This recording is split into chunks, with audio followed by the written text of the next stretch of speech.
She's wasting her life on failures, my brother's betrothed drawled, loud enough for half the country club to hear. Christine, the queen bee of pharmaceutical fortunes, just had to dissect my social work gig. I bit back a retort, picturing Mrs. Rodriguez's kids finally safe, Mark's shaky smile after rehab. Christine and Jake, blinded by dollar signs, had no clue about the call I'd taken just moments before, about the stranger claiming to be my husband.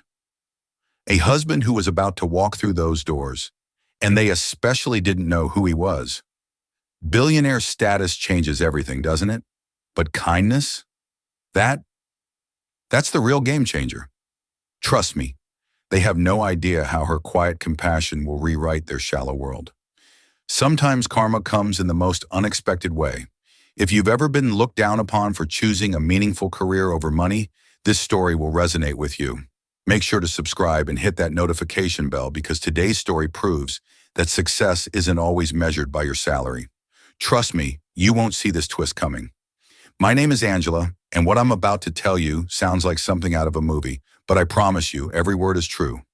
It's about the day my entire world changed when my own family tried to break me down and a complete stranger became my unexpected hero. I work as a social worker downtown, helping families who've lost everything find their way back. Every morning I walk into that community center knowing I might help a homeless mother find shelter for her kids or talk a teenager out of making the worst mistake of their life. The pay barely covers my rent. My car's held together with hope and duct tape. And my wardrobe comes mostly from thrift stores. But here's what I know that most people don't. When you save someone's life, when you keep a family together, when you give hope to someone who has none left, that's worth more than any amount of money could ever be. My grandmother raised me to believe that. She was the kindest woman who ever lived, always helping neighbors, feeding anyone who showed up hungry at her door. She taught me that real success isn't measured by what you accumulate, but by what you give back. After she passed last year, those lessons became even more important to me. They were all I had left of her wisdom. My brother Jake never understood that. 3 years older than me, Jake chose the corporate world and never looked back. He's an investment banker now, the kind who wears designer suits and drives cars worth more than most people's houses. Growing up, we were close, but success changed him. Every time we talked, it became a lecture about how I was wasting my education, how I could be making real money if I just got serious about my life. It stung, but I always believed that deep down he was proud of me. That belief was about to be shattered completely. 3 months ago, Jake called with news that should have made me happy. He was getting married to a woman named Christine, someone he'd met through work. The way he described her, she was perfect, beautiful, intelligent, from a wealthy family that owned a pharmaceutical empire. Their wedding was going to be the event of the season, held at the most exclusive country club in the city with over 200 guests. Despite everything, I was genuinely excited for him. Jake was my only family left, and I wanted nothing more than to see him happy. Meeting Christine should have been wonderful. Instead, it was my first taste of what was coming. The engagement party was at some upscale restaurant I'd only ever dreamed of eating at. I wore my best dress, a simple green one I'd saved up for, and tried to fit in among all the designer gowns and expensive jewelry. Christine was everything Jake had promised, tall, blonde, stunning, with the kind of confidence that comes from never wanting for anything. But when Jake introduced us, something cold flickered in her eyes. "So you're the sister," she said with a smile that didn't reach her eyes. "Jake told me so much about you. What is it you do again?" When I explained that I was a social worker, her expression changed instantly. "Oh," she said, drawing the word out like it left a bad taste in her mouth. "You're one of those charity workers." The dismissal in her voice was unmistakable. I tried to explain what I actually did, how I helped families rebuild their lives, how I worked with kids who had nowhere else to turn. But Christine's attention had already drifted away, her eyes scanning the room for more important people to talk to. Then her friends descended on us like vultures, and I realized Christine's coldness wasn't personal. It was cultural. These women dripping in diamonds and designer everything looked at me like I was some curious specimen. "Don't you want to actually contribute to society?" one of them asked with genuine confusion. Another added, I could never work with those people. It must be so depressing dealing with failures all day. I tried to defend what I did, explaining how social workers prevent children from being abused, how we keep families together during their darkest moments, how we provide hope when there seems to be none left. But they just exchanged glances and smiled condescendingly. "That's sweet, dear," Christine said in the voice you'd use with a small child. "But don't you think someone with your education could do more important work?" "Jake says you're very smart." I went home that night feeling smaller than I had in years, but I told myself was just nervous about the wedding. Once she got to know me, she'd understand. I couldn't have been more wrong. The months leading up to the wedding were filled with 1,000 tiny cuts. At every event, Christine found ways to diminish me. The bridal shower became an opportunity to introduce me as Jake's sister, the one who works in charity. The rehearsal dinner featured comments about how I'd chosen a simpler path in life. Each remark felt calculated to remind everyone that I was different, lesser, not quite good enough to be part of their world. The morning of the wedding, I stared at myself in the mirror of my tiny apartment, trying to summon courage I didn't feel. I'd chosen a soft yellow dress that made me feel confident and happy, had my hair done at a discount salon, and practiced smiling until my cheeks hurt. Looking at my reflection, I tried to convince myself that today would be different, that Christine would be too busy being a bride to focus on tearing me down. The country club was like something from a fairy tale, all white roses and gold accents with flowers that probably cost more than I make in 3 months. Guests arrived in luxury cars, women wearing gowns that could fund my program for a year. I felt like an imposter at my own brother's wedding, but I was determined to be there for Jake, no matter how unwelcome I felt. During the cocktail hour, I was standing near the bar trying to blend in when I heard Christine's voice cutting through the crowd. She was talking to a group of her friends, and she didn't realize I was close enough to hear every word. "It's such a shame about Jake's sister," she was saying, her voice carrying that tone of fake concern people use when they're gossiping. She had every opportunity to make something of herself, but she chose to waste her education playing social worker. I mean, what kind of person chooses to spend their days with homeless people and drug addicts when they could have a real career? Her friends were eating it up like candy. "How embarrassing for Jake," one of them responded. "Having a sister who works in charity must be so awkward at business functions." "Oh, it absolutely is," Christine replied without hesitation. "I've already talked to Jake about being more selective about family events after we're married. You simply can't have someone like that around when you're trying to build serious professional relationships. People judge you by the company you keep." I felt the blood drain from my face. This woman wasn't just dismissing my career. She was actively planning to cut me out of my brother's life. And apparently Jake was going along with it. The betrayal hit me like a physical blow, leaving me struggling to breathe. I tried to compose myself and join conversations, but every interaction felt poisoned. When people asked what I did and I mentioned social work, their expressions would change. They'd find polite excuses to drift away, leaving me standing alone among strangers who clearly didn't think I belonged. The ceremony itself was beautiful, but I couldn't enjoy it. Every time I looked at Jake standing at that altar, I wondered if this was the last family event I'd ever attend. During the vows, when Christine promised to support Jake in all his endeavors, I couldn't help wondering if that support included eliminating family members who didn't meet her standards.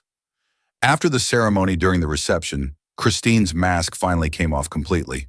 She was making rounds, playing the perfect hostess, accepting congratulations with that radiant smile. When she reached the table where I was sitting with some distant cousins, she decided to put on a show. "Everyone, I want you to meet Angela, Jake's sister," she announced, her voice loud enough to carry to nearby tables. "She works with, well, let's just say she helps unfortunate people. We've tried to get her a real job through our family connections, but she insists on staying with her charity work." The way she said charity work made it sound like something shameful, something to be pied. The people at my table shifted uncomfortably, clearly unsure how to respond to such obvious condescension. I felt my face burning with humiliation and rage, but I was too shocked to form words. Christine wasn't finished destroying me. "You know," she continued, gesturing around the room full of successful professionals, "some people choose careers that actually make a difference in the world. Doctors, lawyers, business leaders who create jobs and drive the economy. Others choose simpler paths. There's nothing wrong with that. Of course, someone has to work with the poor people, right? We can't all be ambitious. The cruelty in her voice was breathtaking. She was systematically destroying my reputation and my dignity in front of a room full of people, and she was doing it with a smile on her face while wearing a wedding dress. I felt tears building behind my eyes, but I refused to give her the satisfaction of seeing me break. That's when I knew I had to find Jake. He was my brother, my only family left in this world. Surely when I told him what his new wife was doing, he'd stand up for me. I found him near the dance floor laughing with some old college friends, looking happier than I'd seen him in years. "Jake, can we talk privately?" I asked, trying to keep my voice steady despite the emotion threatening to overwhelm me. He looked annoyed at being pulled away from his friends, but he followed me to a quiet corner. I told him everything. Every cruel comment had made about my career, her plans to limit my involvement in family events, the way she just humiliated me in front of everyone. I expected shock, maybe anger on my behalf. Instead, he just sighed deeply and ran his hands through his hair like I was being dramatic. "Look, Angela, I know Christine can be direct sometimes," he said, not quite meeting my eyes. "But you have to understand the position I'm in. Her family has already opened doors for me that I never could have opened myself. These connections are crucial for my career." I stared at him, unable to believe what I was hearing. "So, you're okay with her treating me like garbage?" "I'm not okay with it," he said, but his tone suggested otherwise. "But maybe there's some truth to what she's saying. You are smart enough to do other things. Have you ever considered that maybe it's time to grow up and pursue a more serious career?" Those words hit me like a slap across the face. My own brother, the person who was supposed to love and support me unconditionally, was telling me that my life's work was meaningless, that dedicating myself to helping others, making a real difference in people's lives, wasn't good enough because it didn't come with prestige and a big paycheck. "Just try to blend in for the rest of the evening, okay?" he continued, his voice taking on a pleading tone. "Don't make waves. Christine's family is watching everything tonight, and first impressions are everything in business." I walked away from that conversation feeling more alone than I'd ever felt in my entire life. The one person who was supposed to be on my side had chosen his new wife's money and social connections over his own sister. I was seriously considering leaving the reception and never speaking to Jake again when something happened that changed everything. I was standing outside on the country club's elegant patio, trying to get some fresh air and fight back tears when my phone rang.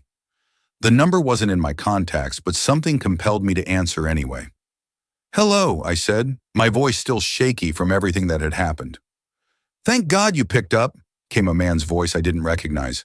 "I just landed and I'm having trouble finding the venue. Can you text me the exact address?" I frowned, confused. "I'm sorry, but I think you have the wrong number." There was a pause. "Is this Angela?" "Yes, but I don't know who this is." Another pause, longer this time. "Angela, it's Daniel, your husband from Las Vegas." I almost dropped the phone. "My what? Your husband?" "We got married 6 months ago in Vegas." "I know this is crazy timing, but we really need to talk about getting this sorted out properly." And suddenly, like a dam breaking, it all came flooding back. 6 months ago, I'd been in Las Vegas for a social work conference. It had been one of the worst months of my career. I'd lost 2 young clients to overdoses, and I was questioning everything about my life and my choices. On the last night of the conference, feeling lost and defeated, I'd gone to the hotel bar planning to have one drink and ended up sitting next to this man who looked as miserable as I felt. His name was Daniel, and he was in town for some technology conference. He just ended a long relationship and was having his own existential crisis about the direction of his life. We talked for hours about everything and nothing, drinking far too much in the process. I remembered laughing more than I had in months, feeling like I'd finally found someone who understood what it was like to feel lost in your own life. The rest was a blur of neon lights and bad decisions. Somehow we'd ended up in one of those infamous Vegas wedding chapels, exchanging cheap rings and slurred vows while an Elvis impersonator officiated. I woke up the next morning with the worst hangover of my life, a plastic wedding ring on my finger, and a marriage certificate on the nightstand.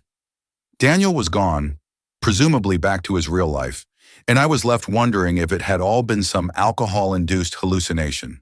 I'd kept the marriage certificate, meaning to look into annulment procedures, but life got busy, and I convinced myself it wasn't legally binding anyway.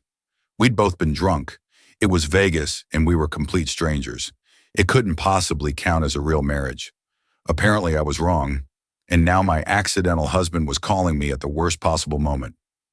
"Daniel, I really can't deal with this right now," I whispered into the phone, glancing around to make sure no one could overhear. "I'm at my brother's wedding and it's been complicated." "I know the timing is terrible," he said, and I could hear car doors slamming in the background. "But I've been feeling awful about this situation for months. We need to handle this properly. And since I'm already in town for business, I thought we could meet and figure out the paperwork together. Just tell me where you are. Maybe it was the emotional exhaustion, maybe it was the wine, or maybe I was just so desperate for any kind of human connection that didn't involve being judged and found wanting. Whatever the reason, I found myself giving him the address of the country club.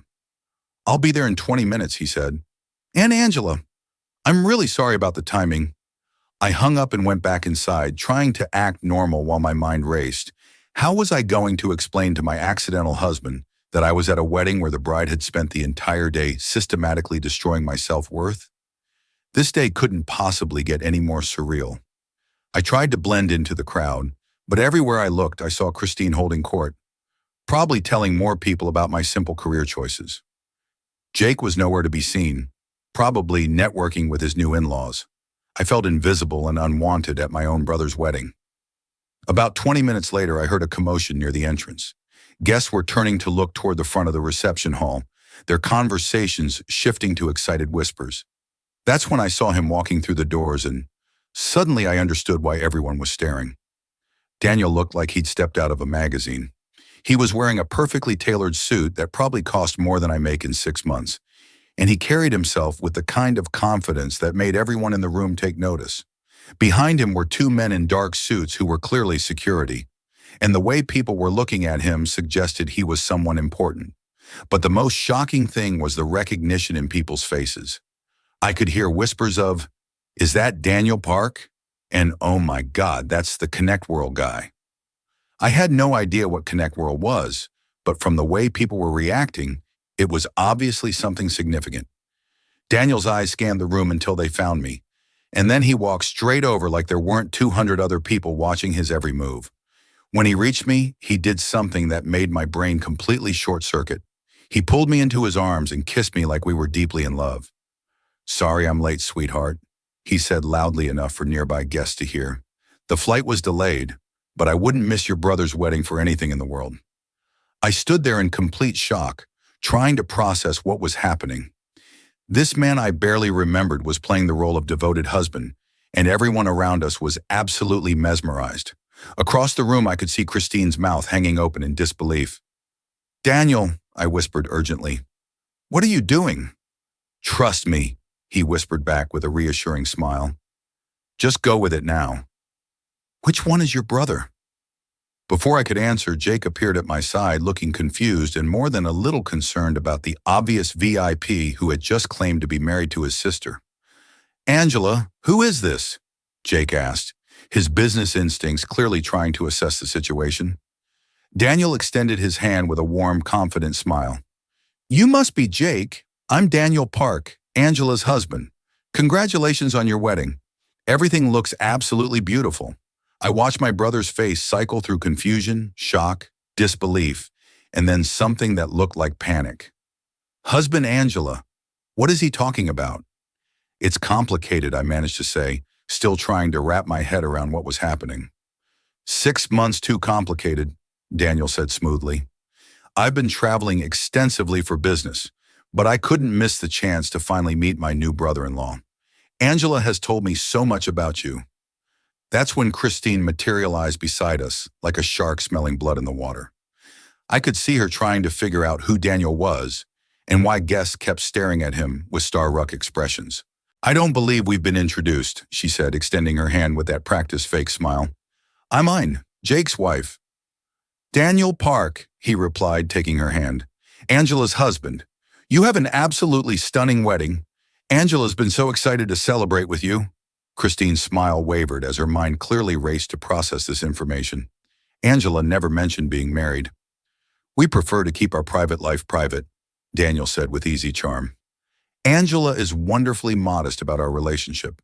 I could see Christine's confusion deepening, trying to figure out who this obviously wealthy and important man was. That's when one of her father's business associates approached our group, looking genuinely starstruck. "Excuse me," the man said, "but are you Daniel Park, the founder of Connect World?" "I am," Daniel replied modestly. "This is incredible," the man continued enthusiastically. "Your platform completely revolutionized how businesses approach social media marketing. My company has tripled its revenue since we started implementing your algorithms. You're absolutely brilliant." I watched Christine's face transform as the implications hit her like a freight train. Daniel wasn't just wealthy, he was famous wealthy, billionaire wealthy, tech mogul wealthy, and he was claiming to be married to me, the charity case she'd been humiliating all evening. "Mr. Park," she said, her voice suddenly honey-sweet, "I had no idea Angela was married to someone so accomplished. She's been incredibly secretive about her personal life." "That's my Angela," Daniel said, putting his arm around my waist in a gesture so natural it almost felt real. "She never brags about anything, especially not her incredible work as a social worker. Did you know she's personally helped over 300 families find stable housing in just the past 2 years? She's absolutely extraordinary." The way he said it with such genuine admiration and pride made my heart skip several beats. Here was a complete stranger defending my career more passionately than my own family ever had. Christine's smile was becoming increasingly strained. "Of course, social work is very noble. It's the most important work there is," Daniel continued without missing a beat. "Angela tells me you come from a pharmaceutical background. Christine, you must understand better than most how crucial social workers are in addressing mental health crises and substance abuse issues in our communities." I watched Christine scramble to agree, nodding enthusiastically while clearly having no idea what she should say. The same woman who had been mocking my career choice just an hour earlier was now pretending to respect it because she thought it might help her network with a billionaire. "Actually," Daniel continued, "I've been looking for opportunities to expand my foundation's work in social services. Angela has been invaluable in advising me on the most effective programs to support. Her expertise in the field is absolutely unmatched." Now I was genuinely confused. Daniel was talking like we'd been having in-depth conversations about his charitable work, when in reality we'd spent one drunken evening together 6 months ago, talking about how lost we both felt. But everyone around us was hanging on his every word, including several of Christine's family members who had suddenly appeared nearby. "You run a foundation?" Christine's father asked, inserting himself into the conversation. "Several, actually," Daniel replied casually. "But I'm most passionate about our work addressing homelessness and supporting at-risk youth. Angela's insights have been absolutely instrumental in shaping our entire approach. It was like watching a master class in social engineering. With just a few carefully chosen sentences, Daniel had completely transformed how everyone saw me. I went from being the embarrassing charity worker to being an expert consultant for a billionaire's foundation. The same people who had been looking at me with pity or disdain were now viewing me with genuine respect and interest. "I'd love to discuss potential partnerships," Christine's father said eagerly. "Our pharmaceutical division has been researching mental health applications." "I'd be very interested in that conversation," Daniel replied diplomatically. Though, of course, any partnerships would need Angela's full approval. She's extremely particular about maintaining the integrity of the program she works with. It was surreal. Suddenly, I wasn't just the sister they had to tolerate. I was someone whose opinion mattered, whose work had real value, whose expertise was actively sought after. And all because a man I barely knew was treating me with the basic respect I deserved.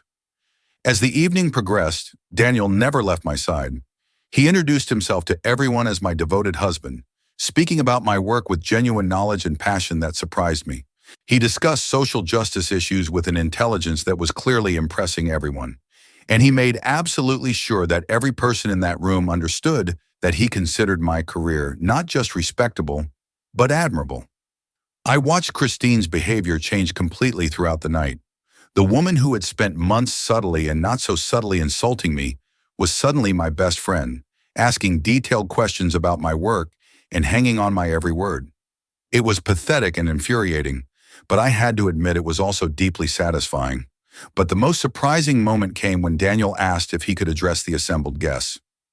Jake looked nervous but couldn't exactly refuse. So Daniel stood up with that natural confidence and commanded the attention of the entire room. "I want to thank Jake and Christine for welcoming me to this beautiful celebration," he began, his voice carrying easily across the reception hall. "I know my arrival was unexpected, but I couldn't miss the opportunity to celebrate love and family. I also want to take this moment to talk about someone extraordinarily special to me, my wife, Angela." The room fell completely silent, every eye focused on him. I felt my cheeks burning, having no idea what he was about to say, but knowing it would change everything. "Most of you know me as a businessman," Daniel continued. "But what you might not realize is that everything I've achieved has been inspired by people like Angela, who dedicate their lives to actually making the world better.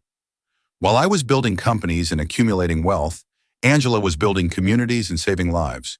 He turned to look directly at me, and for a moment I completely forgot we were strangers pretending to be married. The sincerity in his eyes was absolutely unmistakable.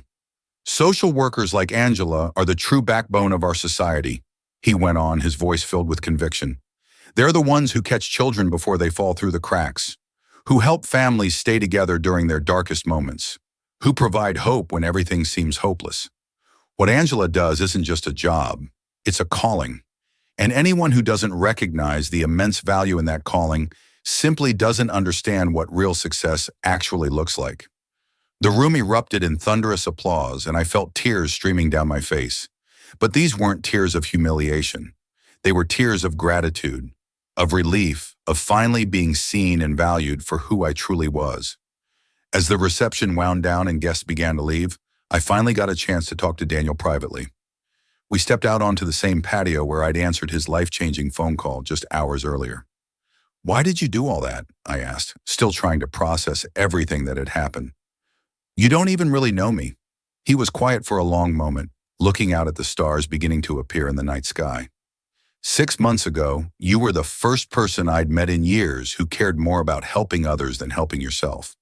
You talked about your work with such genuine passion, such love for the people you serve. It made an impression on me that I've never forgotten. But the foundation work, the charitable programs, you talked like we'd been collaborating for months." He smiled, and I saw something vulnerable in his expression. "I wasn't lying about having foundations, Angela, and I wasn't lying about being passionate about social justice. What I witnessed tonight was a room full of people disrespecting someone who deserves nothing but admiration. I couldn't stand by and watch that happen to you. So you decided to play my billionaire husband to teach them a lesson. I decided to show them what you're really worth," he said simply.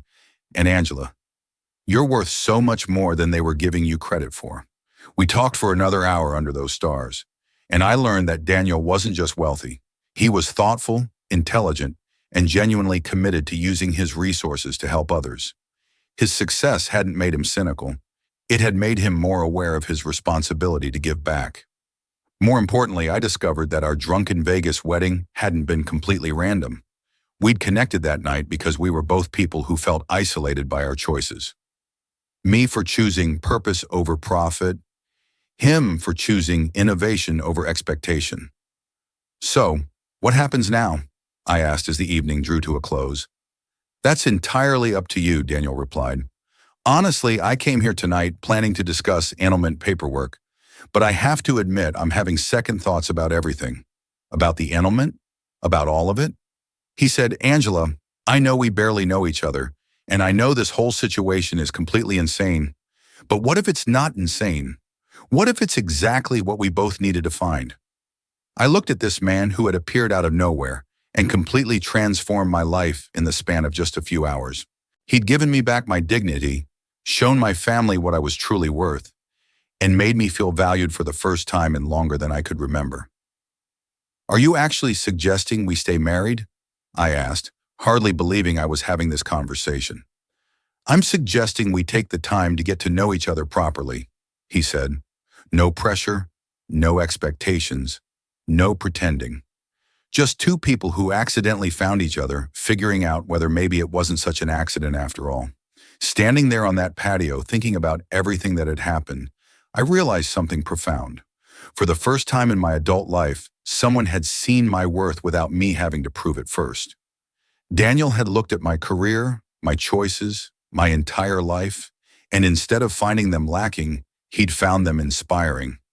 Whether or not our accidental marriage turned into something real, he'd already given me something invaluable. The reminder that I didn't need anyone else's approval to know my own worth. My work mattered, my choices were valid, and anyone who couldn't see that wasn't worthy of being part of my life. I looked back through the windows at the reception where Christine was still playing her part as the supportive sister-in-law, while Jake watched me with an expression I couldn't quite read. They'd shown me exactly who they really were tonight, and I would never forget it. But I'd also learned something else. Sometimes the most unexpected encounters can change everything. 6 months ago, I drunkenly married a stranger in Vegas, thinking it was the biggest mistake of my life. Tonight, that same stranger had reminded me exactly who I was and what I was worth. Okay, I said to Daniel, surprising myself with how certain I felt. Let's see where this incredible journey takes us. He smiled, and for the first time all day, I felt like everything in my world was exactly as it should be. If this story resonates with you, remember that meaningful work is never something to be ashamed of. Whether you're a teacher, social worker, nurse, or anyone helping others, your work matters more than you know. What did you think of Daniel's perfect timing? Should Angela give him a real chance? Share your thoughts in the comments. And if you believe in standing up for what's right, hit that like button and subscribe for more inspiring stories that prove sometimes the best things come from the most unexpected places. Until next time.